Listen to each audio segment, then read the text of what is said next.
Welcome to the class of the Banking Regulation Act 1949.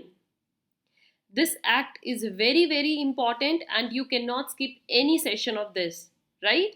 So today we will do section 7.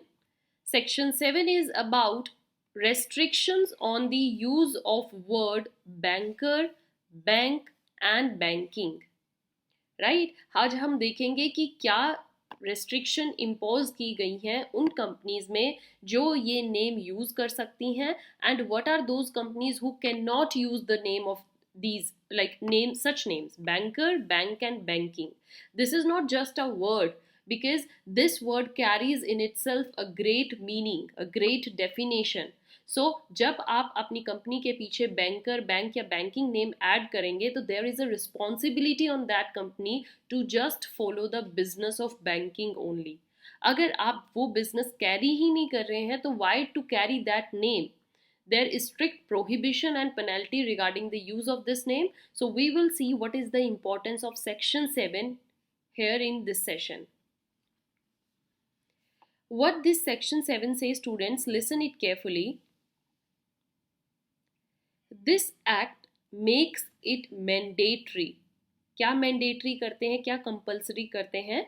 That whatever be the name of banking company, banking company का कुछ भी name हो, X, Y, Z, right? Anything, as you can see, SBI, HDFC, right?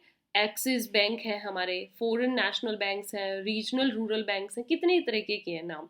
आप name कुछ भी use कर सकते हो, but one thing you should know what that is important. It must carry at least one of the words. उनके पीछे एक नाम तो ज़रूर हो. क्या? या तो वो बैंक यूज़ करें अपने नेम में, या वो बैंकर यूज़ करें, या फिर वो बैंकिंग यूज़ करें.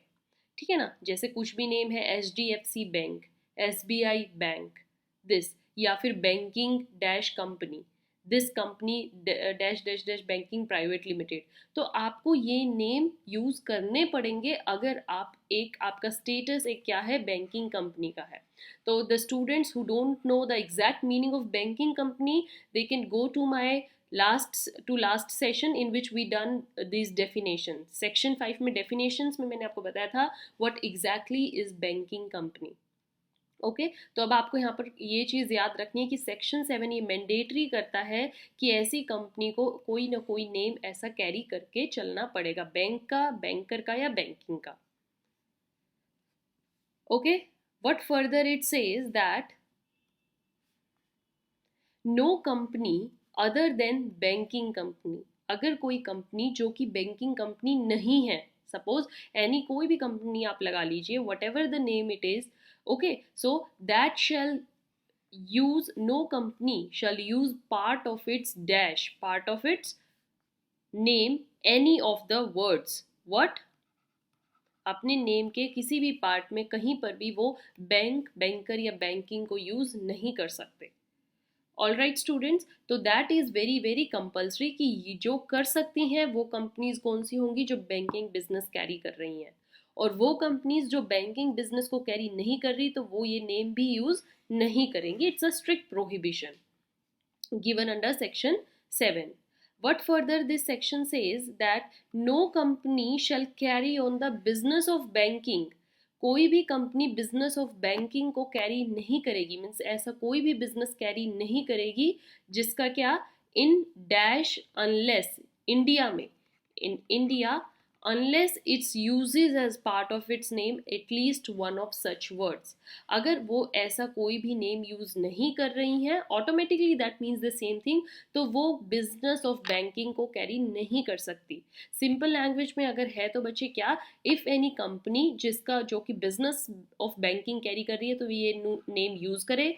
अगर वो ये नेम यूज कर रही हैं तो उनको बिजनेस ऑफ बैंकिंग करना पड़ेगा ही पड़ेगा, और अगर वो बिजनेस ऑफ बैंकिंग कैरी नहीं कर रही तो आप ये नेम भी यूज नहीं कर सकते. अंडरस्टूड?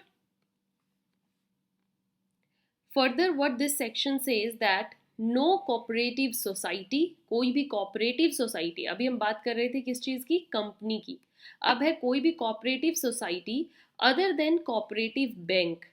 कोऑपरेटिव बैंक और कोऑपरेटिव सोसाइटी में काफ़ी डिफरेंस है।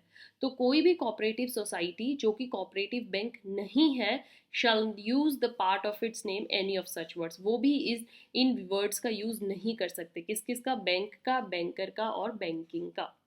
कोऑपरेटिव सोसाइटी नहीं करेंगे use. Strictly remember these words which I am saying exactly, आपको ये नेम पता होने चाहिए। Then no cooperative society shall carry on the business of banking. Cooperative society अब बिजनेस ऑफ बैंकिंग भी कैरी नहीं करेंगी इंडिया में अगर वो नेम यूज नहीं कर रही हैं। अगर आपको नेम यूज करना है फिर बिजनेस ऑफ बैंकिंग को कैरी कीजिए। Right students? अब as I told you, there is always exception of every section. So this section exceptions are given here. What it says, exception of section 7. Listen it very carefully, students. This says it doesn't apply to subsidiary of a dash company. Which company? कोई अगर banking company है और banking company की कोई subsidiary company है, okay, subordinate company लगा लीजिए, means banking company is the host company और उनकी कोई सबऑर्डिनेट कंपनी है, लाइक अ फादर सन का जैसे रिलेशन होता है सेम वे। तो अगर उनकी कोई सब्सिडरी कंपनी है, ज़रूरी नहीं है कि वो अपने नेम में ये वर्ड्स ऐड करे, उनके लिए ये कंपल्शन नहीं है।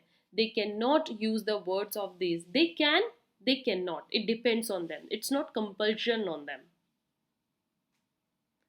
Fine. After this, what it says, it also not apply to any association of banks. अगर किसी भी बैंक का एसोसिएशन या ग्रुप बना है, कुछ बैंक्स ने मिलकर कोई ग्रुप बनाया है, वो ग्रुप किस लिए बनाया है? For the protection of their dash interest. कैसा इंटरेस्ट? Mutual interest. किसी पर्पस के लिए ग्रुप बना है, एसोसिएशन बना है और वो पर्पस क्या है? Protecting there mutual interest. और वो एसोसिएशन अगर रजिस्टर्ड है अंडर दिस कंपनीज एक्ट 1956 के अंडर, उन्होंने अपनी पूरी एसोसिएशन को रजिस्टर्ड करवा लिया है, तो भी उन पे ये word this section 7 will not apply.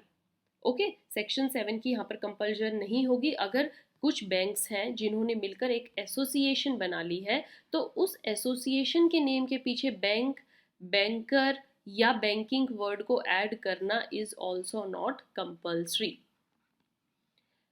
Right, वो अपने नेम के पीछे बैंक ऐड करेंगे बट उस एसोसिएशन के पीछे ऐड नहीं करेंगे, प्लस वो एसोसिएशन रजिस्टर्ड होनी चाहिए अंडर कंपनीज एक्ट 1956।